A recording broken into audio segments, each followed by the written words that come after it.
పలుకే నీది ఓ వెన్న పూస అలుకే ఆపే మనసా మౌనం తోటి మాట్లాడే భాష అంటే నీకే అలసా ఈ అలలా గట్టు ఆ పూల చెట్టు నిన్ను చల్లబడువే అంటున్నాయే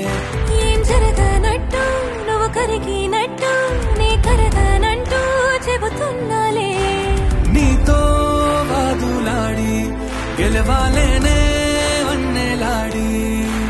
సరసాలు చాలండి ఓ శ్రీవారు ఆఖరికి నెక్కేది